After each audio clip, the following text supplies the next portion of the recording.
नमस्कार, मैं doctor Manju Jain, retired associate professor from SN Sen degree college Kanpur. मैं पिछले कई हफ्तों से मैं और आप नामक शीर्षक के अंतर्गत यूथ टेंशन, युवा या प्रौढ़ तनाव के बारे में आपसे चर्चा करती हूँ। और ज़्यादातर वीडियो में मैंने ये बताया कि उसका निदान, उसका समाधान कैसे होगा। देखिए, यूँ तो बहुत ज़्यादा जब बीमारी बढ़ जाती है तो अल्टीमेटली डॉक्टर के पास से ही जाना चाहिए और सही इलाज, सही तरीका वही बताएगा।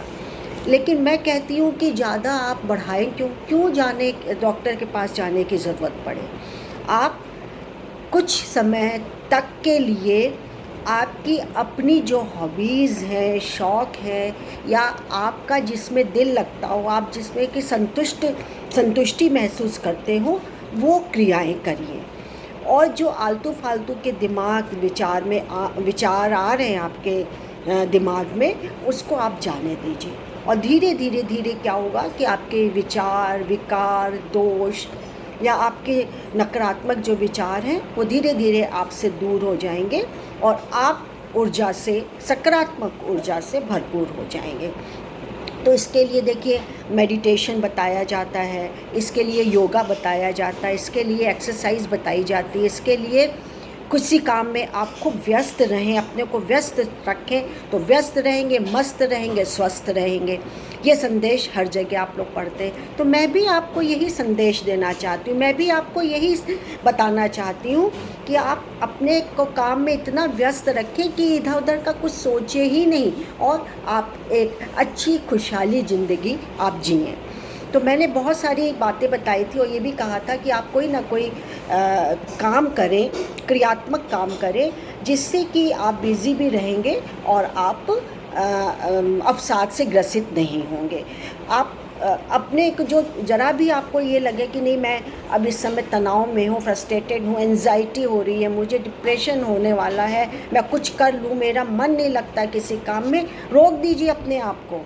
उसी जगह आप उसको फुल स्टॉप करिए और आप देखिए कि कुछ मेरे तरीके को अपनाइए तो आप ज़रूर इस अवसाद से छुटकारा पा जाएंगे।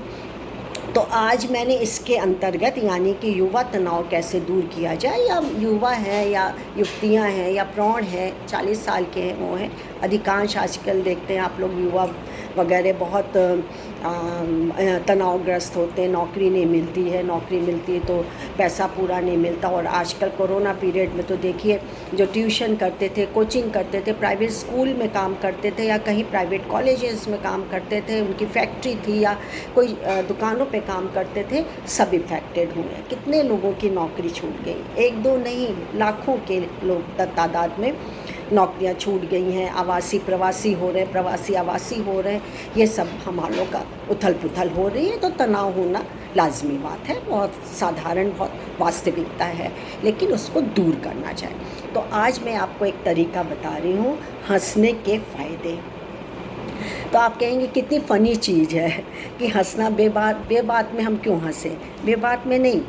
देखिए, आजकल जो कि है, आपको सुनने में फ़नी लग रहा हो, लेकिन आजकल भले ही नहीं हो, लाफ्टर थेरेपी दी जाती है और ये पॉपुलर होती चली जा रही है। हमारे क्लब के माध्यम से, हमारे जिम के माध्यम से, हमारे मोबाइल के माध्यम से होती चली जा रही है। तो वैसे पॉपुलर हो रही है, बहुत ज़्यादा दिनों से नहीं हुई है, लेकिन आप इसका इतिहास खोजें तो आप पाएंगे कि ये बहुत पुरानी बात है। क्योंकि राजा महाराजा अपने दरबार में विदुषियों को या बहुरूपियों को रखते थे और वो तरह तरीके की क्रियाएं करते थे, मुंह बनाते थे या कोई ऐसे वाक्य कहते थे जिससे हंसी आ जाए। आप जानते हैं अकबर के उसमें बीरबल कितने हंसाते थे और एकदम हाजिर जवाब थे, तुरंत जो कहा उसका जवाब देते थे और लोग लोटपोट हो जाते थे। तमाम इस तरीके से कैरेक्टर भरे पड़े हुए हैं। तो ये पुराने ज़माने से चली आ रही है। और आज के ज़माने में क्या है कि बहुत व्यस्तता है, परिवार में बहुत कम लोग रहते हैं। पहले तो बहुत ज़्यादा जॉइंट फैमिली थी, अब हमारी एकाकी परिवार हो गया है, न्यूक्लियर फैमिली हो गई है। तो उसमें मात्र 3-4 माँ बाप होते हैं या 1-2 बच्चे होते हैं भाई। तो वो भी इतना बिज़ी अपने अपने कामों में रहते हैं कि उन्हें आपस में इंटरेक्शन या बैठ के गॉसिप करना, बातचीत करना, एक दूसरे से आदान प्रदान विचारों को करना हो नहीं पाता है। तो इसके लिए वो उदास रहते हैं, खिन्न रहते हैं, खींचे रहते हैं। तो इसको दूर करने के लिए बहुत सारे स्कूल्स खुले हैं, क्लब्स खुले हैं, थेरेपी चल रही हैं। लेकिन आपको फ़ायदे बताऊंगी कि हंसने के फ़ायदे क्या हैं। कितनी बीमारियां, डिप्रेशन होता है और हंसने से या माइंड डाइवर्ट करने से बीमारियां चली जाती हैं। बीपी है, हार्ट का पेशेंट है, या डिप्रेशन बहुत ज़्यादा हो रहा हो, खींच रहे हो, आप उदास रहते हो, मन खिन्न रहता हो, आप देखिए ये आप थेरेपी अपनाइए। मोर देन 75 तो चैलेंज मैं करती हूँ कि रोग चला जाएगा। तो क्या क्या फ़ायदे हैं ये स्टडीज़ बताती हैं और उसी के अकॉर्डिंगली मैं आपको बताती हूँ। तो क्या फ़ायदे हैं, एक तो हमारा तनाव से मुक्ति हो जाती, कैसे होती है। और आप देखिए कि बहुत सारी बीमारियों के साथ आपकी रचनात्मक और ऊर्जा का भंडार भी छुपा हुआ है इसमें, हंसी में। मतलब आप हंसते हैं तो कुछ ना कुछ दूसरा बोलता है, आप उसको बोलते हैं तो उसमें कुछ ना कुछ चुटकुला आपने एक निकाल दिया कि अरे मेरे से तो ये चुटकुला बन गया, ये हंसी की बात बन गई, एक विषय बन गया। तो हंसी का भंडार आप ही में छुपा हुआ है। तो चलिए हम एक एक पॉइंट बताते हैं कि कैसे हंसने से आपके रोग या तनाव मुक्ति हो जाएगी। तो तनाव मुक्ति कैसे होगी कि फ्रेंच न्यूरोलॉजिस्ट हेनरी रूबेनस्टीन का मानना है कि 1 मिनट की हंसी शरीर को जितना सहज बताती है, उतना सहज होने के लिए अन्य कोशिकों में या अन्य कोशिशों में कम से कम 45 मिनट लग जाते हैं। मतलब आपको चुटकी में हंसी से आपकी जो ऊर्जा निकलती है या आपका क्रिया होती है, उससे आप फ्रेश हो जाते हैं, जितना कि और कोई एक्सरसाइज करेंगे तो बहुत टाइम लगता है। वास्तव में खुलकर हंसने से इंसानी शरीर की ब्लड वेसल्स मतलब धमनियाँ जो होती हैं, धमनियों में फैलाव आता है, जिससे खून तेज़ी से शरीर के अन्य हिस्सों में पहुंचता है। खुशी और चैन से एंडोर्फिन और कार्टिसोन जैसे रसायनों का रिसाव होता है, सीक्रेट होते हैं हमारे केमिकल्स अंदर से, जिनका मुख्य काम फील गुड करवाना। इतना हंसते तो बाद में आपको लगता है कितना फील गुड होता है, उसका नाम ही फील गुड रख दिया गया है। तो क्यों ना हम इसको अपनाएं। फिर हमारी इम्यून सिस्टम पर असर करती है हंसी जो है, खिलखिलाना, कहकहा, ठाठा, अट्टहास तो लोग गलत सेंस में करते हैं कि व्यंग्यात्मक हंसी अट्टहास करना। तो कह के क्या होते हैं कि आप कस के किसी बात पे हा करके या कहकहा लगा करके हंसते हैं। तो इम्यून सिस्टम का महत्वपूर्ण रोल होता है कि हमारे शरीर को ठीक रखना का होता है, इम्यून सिस्टम का रोल होता है। नेगेटिव थिंकिंग यानी नकारात्मक विचार जो होते हैं या भाव होते हैं, वो हमारे अंदर तनाव, अवसाद और गुस्से को जन्म देते हैं। इनसे हमारे शरीर की रोग प्रतिरोधक जो क्षमता होती है वो कमज़ोर हो जाती है, उसमें कमी आ जाती है। और साथ ही बाहरी रोगों से लड़ने और उन्हें झेलने की ताकत भी बहुत कम हो जाती है। लेकिन यहीं पर हंसने और खुश रहने से हमारे शरीर के प्राकृतिक किलर सेल्स जो होते हैं, यानी कि एंटीबॉडीज़, उससे मजबूत होती हैं, ठोस होती हैं, लड़ने की उनमें क्षमता आ जाती है। तो क्यों ना हंसें। कोई टैक्स नहीं लगता है इसमें, कोई पैसा नहीं लगता है, कोई समय नहीं लगता है, बस आप बेवजह हंसिए, कोई दिक्कत नहीं है, कोई आपको पागल नहीं कहेगा, कोई आपको सनकी नहीं कहेगा। आप हंसिए, लोगों को हंसाइए, देखिए आपकी बीमारी छूमंतर हो जाएगी।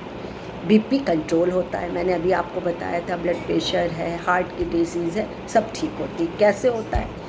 हंसने से ब्लड वेसल्स में हुए फैलाव से खून का बहाव तेज होता है, जल्दी तेज होने लगता है। हार्ट चैम्बर में खून का दौरा ठीक होने से कार्डियोवैस्कुलर समस्याओं से बचाव होता है, कार्डियक जो प्रॉब्लम होती है वो उससे बचाव होता है। खुलकर हंसने से व्यक्ति के विचार छूट जाते हैं, वह सब भूलकर फील गुड फैक्टर में खो जाता है। जो मैंने बताया था, जो कि रासायनिक निकलते हैं तो उससे फील गुड होता है, वही चीज़ बताइए कि फील गुड फैक्टर में वो खो जाता है। इससे भी ब्लड प्रेशर नियंत्रित होता है। फिर दर्द से छुटकारा मिलता है। कैसे?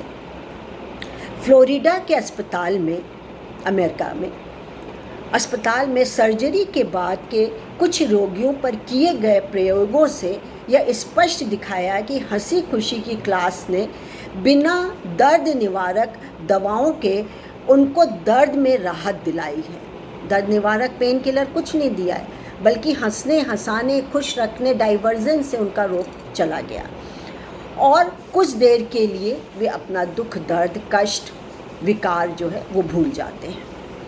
लाफ्टर क्लब बने हुए हैं। हंसने के फ़ायदे को देखते हुए पहला लाफ्टर क्लब मुंबई में 1995 में डॉक्टर मदन कटियार ने आरंभ किया था। ये तथ्यपूर्ण आपको बातें मैं बताती हूँ, इधर उधर का नहीं बताती हूँ। आज संसार भर में 5000 लाफ्टर क्लब हैं, जिनके लाखों सदस्य हैं। भारत में इनकी संख्या 300 से ज़्यादा है। दिल्ली में भी ऐसे क्लबों की कमी नहीं है। आप भी अपनी कॉलोनी में ऐसा क्लब बना सकते हैं। छोटा ही बना लीजिए, क्या है उसमें, 10-20 भी लोग होंगे, 10 होंगे, अगले दिन 10 आएंगे। कुछ दिनों के लिए आप अपने बिल्डिंग में, अपने सोसाइटी में भी बना सकते हैं। दूसरी सोसाइटी में जाके आप सेवा कर सकते हैं, सेवा दे सकते हैं, या आप जॉब की तरीके से कर सकते हैं। तो आप क्लब बना सकते हैं और हंसी का पूरा लाभ उठा सकते हैं। लाफ्टर थेरेपी के लाभ अनेक होते हैं। शारीरिक लाभ, तनाव दूर करने में मदद, इम्यून सिस्टम को मजबूत होना, एंडोर्फिन का रिसाव जो आपको रखे खुश, दिल की रक्षा, सुरक्षा, मसल्स को सहज करने में सहायक, चेहरे की मांसपेशियों भी होती हैं सक्रिय। ये तो कोटेशंस आजकल आते हैं कि हंसी में कुछ नहीं लगता, बल्कि मुस्कुराने से आपका चेहरा खूबसूरत लगता है।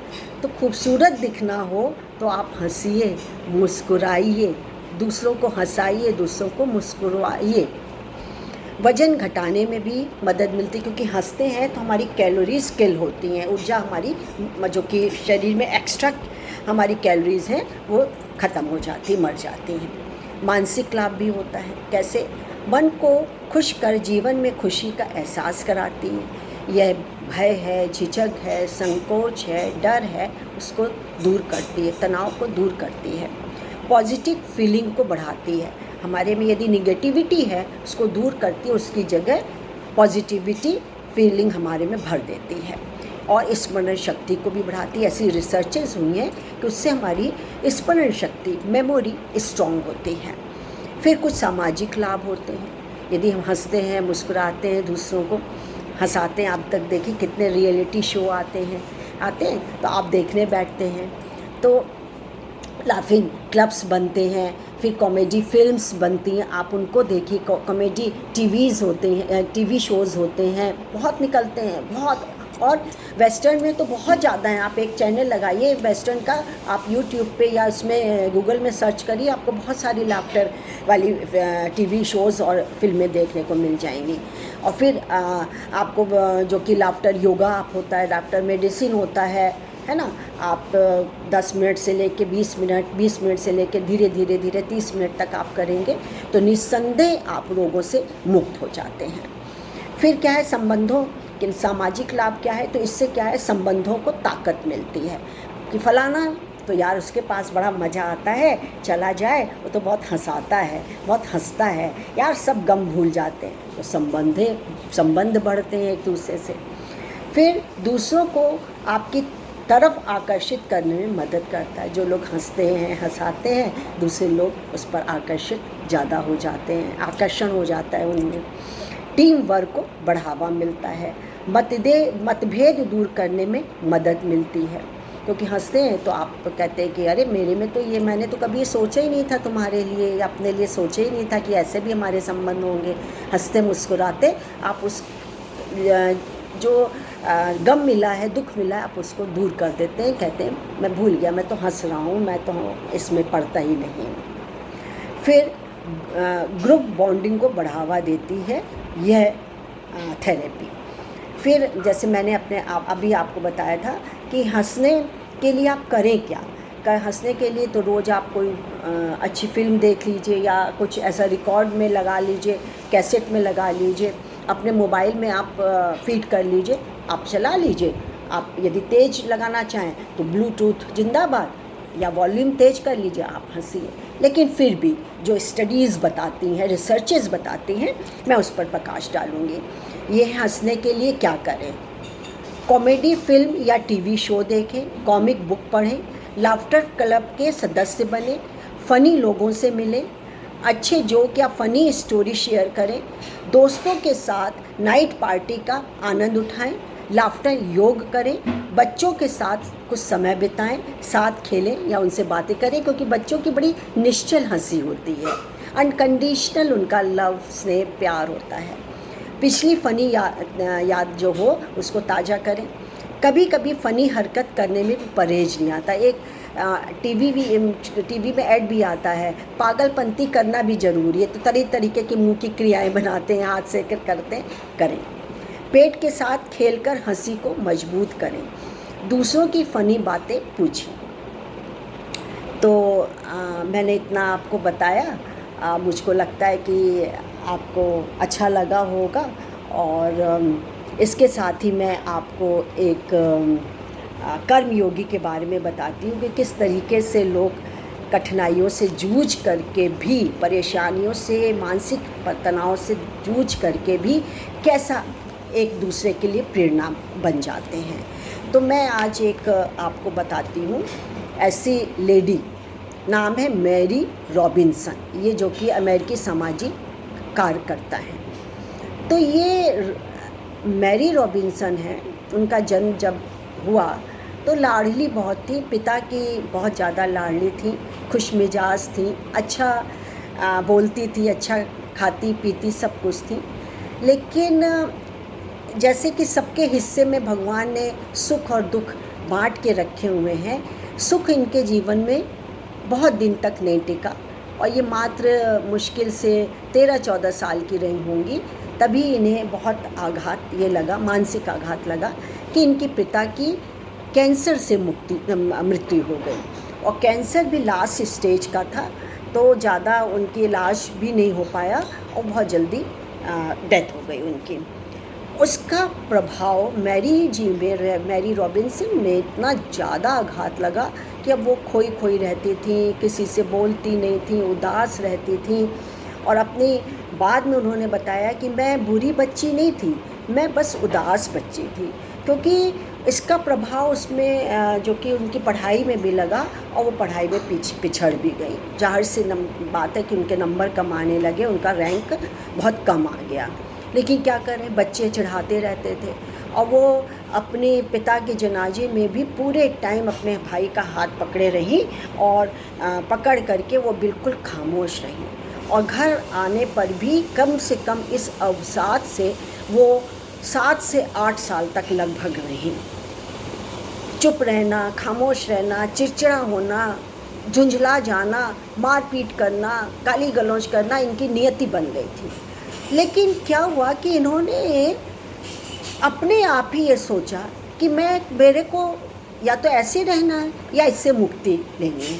तो इन्होंने क्या किया कि एक संगठन, एनजीओ था, वो खुद ही बनाया, और प्राइवेट एनजीओ जो कि था वो खुद बनाया, और उसमें वॉलंटियर के रूप में ये बच्चे जो होते थे, जो दुखी होते थे, जिनके माता पिता, भाई बहन या अजीज जो होते थे, पास के नियर डियरीज होते थे, उसको का सदमा, उनकी मृत्यु का सदमा, मानसिक आघात जो कि था लगता था उनको, ऐसे बच्चों को इकट्ठा किया।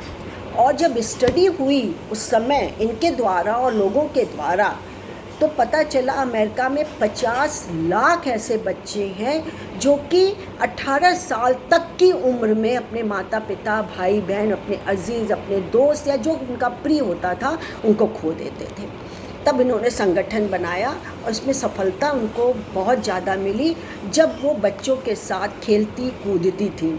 और उन्हें क्या किया कि 2011 में इसकी स्थापना की, और इसका स्थापना करने के बाद 2011 में उन्होंने एक और अपना संगठन बनाया, उसका नाम था imaging a centre for coping with loss. आप लॉस से कैसे कोप करते हैं, कैसे सामना करते हैं, इसके बारे में। तो उन्होंने एक घेरा बनाते थे, उनकी सामाजिक कार्यकर्ता भी इनके अंडर में थे, और एक घेरा बना लेते थे जो अवसाद बच्चे होते थे, चाहे वो 13 साल के हों, चाहे 7 साल के हों, चाहे 18 साल के हों, चाहे 5 साल के हों। उनसे वो जो एक घेरा बनाते थे, और एक मेरे को याद नहीं आ रहा है, वो एक म्यूज़िकल चेयर की तरह होता था, और म्यूज़िकल चेयर में एक डंडा, एक लाठी सी होती, स्टिक होती थी, लाफिंग स्टिक का नाम उसका नाम रखा था, और म्यूज़िक के साथ चलता था। म्यूज़िक जहाँ बंद हो गया, जिस व्यक्ति के पास, बच्चे के पास वो स्टिक आती थी, वो अपनी बातें बताता था कि मुझे क्या हुआ था, मैं क्यों चुप हूँ, मेरे पापा ऐसे चले गए, और उससे उनके पापा की अच्छी यादों को भी पूछते थे, और करके धीरे धीरे उनको कहानियाँ सुनाना, उनको डाइवर्ट करना, उनको सहलाना, उनको पुचकारना, उनको हर तरीके से उनको सपोर्ट करके उनको अवसाद को दूर किया। और वो इतनी पॉपुलर हो गई कि अब उनकी कई संस्थाएं बन गई हैं जो कि उनको बच्चों को या तो हंसाती हैं, या जो उनके अवसाद घिर जाते हैं बचपन में, जो इसको कहते हैं ना चाइल्डहुड स्टिग्मा लग जाता है, तो कई बीमारियां हो जाती हैं। पता चला खांसी जुकाम नज़ला होने लगा, दमा होने लगा, टीबी हो गई, या अन्य कोई शारीरिक बीमारी, मानसिक बीमारी उनमें घुस गई। वो चुप रहने लगे, वो बात नहीं कर रहे, वो खींच रहे, जैसे कि वो गुजरी थी उसी तरीके से बच्चे गुजरे। तो उनको बहुत कष्ट होता था कि मेरी तरह कोई ना गुजरे। अब उनको इतनी सफलता, इतनी ज़्यादा सफलता मिल गई कि अब वो शोकाकुल बच्चों के प्रति उनका आचरण कैसा होना चाहिए अब वो सीख गई थी, और वो वही करती थी जो उनको दूर रखने के लिए ज़रूरी था, यानी हंसाना, कहानी सुनाना, उनकी बातें ध्यान से सुनना, उनको सपोर्ट करना, ये बात के लिए पॉजिटिविटी उनके भरना, ये सारी चीज़ें उनके सामने रखती थी। और इस नेक काम के लिए CNN ने मेरी रॉबिन्सन को पिछले साल हीरो ऑफ द ईयर के नाम से नामित किया। हीरोइन है, सबकी हीरोइन है, हीरो या हीरोइन कह लीजिए, तो वो हीरो बन गई सबके। और उनके पद चिन्हों पे भी कई लोग चल रहे हैं, और छोटी छोटी संस्थाएं, या अपने घर में भी लाफ्टर के लिए या अवसाद को दूर करने के लिए उन्होंने छोटी संस्था बना ले रही हैं। घर में भी 4-6 बच्चों को ले करके उनकी प्रॉब्लम्स को सुनती हैं और उनको दूर करती हैं। तो आप बताइए, इन्होंने नहीं सहा ना, 14-15 साल तक वो खामोश नहीं, फिर उन्होंने अपने आप ही मानसिक रूप से अपने को तनाव मुक्त किया और मजबूत किया अपने आप को। अब उसमें अपने आप को हावी नहीं होने दिया, अवसाद को हावी नहीं होने दिया, और उससे दूर हट करके आज वो स्वयं तो मुक्त हुई, कितने लाखों बच्चों को उन्होंने अवसाद से मुक्त कराया है।